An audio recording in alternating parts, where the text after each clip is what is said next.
graders. I'm Ryan Simon.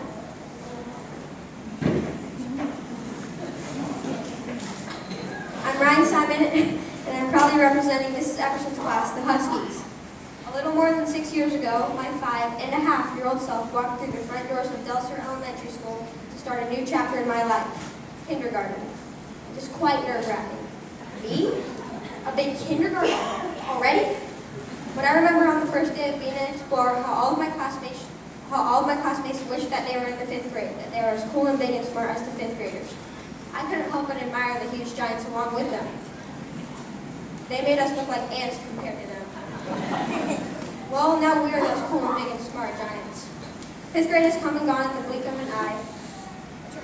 It's remarkable how fast 6 years can go by, and don't even get me started on 1. And now we are faced with yet another milestone that's been creeping up on us. It will only reach us in a matter of months now. Middle school. I don't know how this happened. I still remember asking other 5- and 6-year-olds to be my friend. It's truly something of a miracle how all of our teachers, especially Mrs. Epperson, Mrs. Larimer, and Mrs. Morrison, can prepare us for the near future while still dealing with the present. With 6th grade, there will come many challenges, but I'm 100% sure that we can deal with them because of our marvelous teachers. I don't know about the Gauchos or the Bears, but this year there have been 2 words that Mrs. Epperson cannot get enough of. Got grit. At first I thought, oh cool, we're learning all about grit and persistence this year. Yay. But I didn't even really know what grit meant.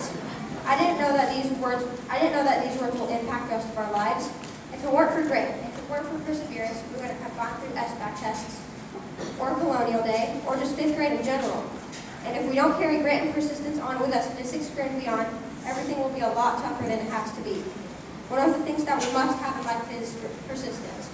Our teachers can't seem to stress that enough. That and kindness. When given the choice of being right and being kind, always choose kind. And that's where my fellow 5th graders come in.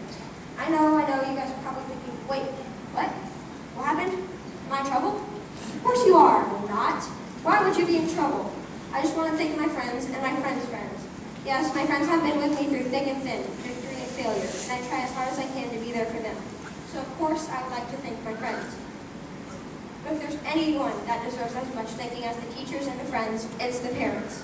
Yes, you parents. All of you. Every single one of you. If it weren't for you, we wouldn't have been able to study for tests nearly as well as we do, or make our Colonial Day boards as good as they were, or anything else that involved anything in our school lives. You were there. You have supported us all through thick and thin, and if we were struggling with a particularly hard, stretch your thinking problem, you were right there and willing to help us. Everybody in this room is thankful for you guys, even if you always cry at events like this. Yes, parents deserve thanking. And of course, we can't forget our principal, Mr. Johnson. I'm pretty sure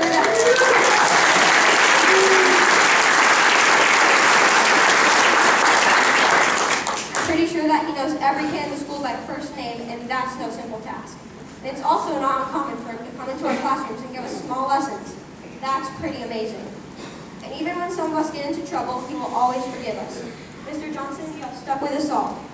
You have taught us so much over the years. The golden rule, the character pillars, and the explorer way. These things will stick with us for the rest of our lives. Thank you.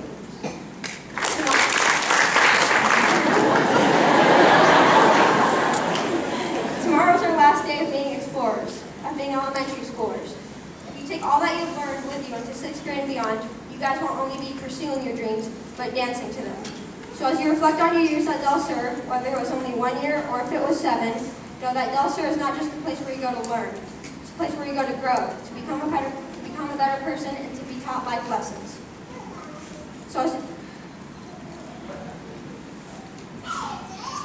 So tomorrow, when you walk through the threshold of the lunch or the playground gates, you will no longer be an explorer. But that doesn't mean you have to stop acting like one. Thanks for listening, and good luck in 6th grade.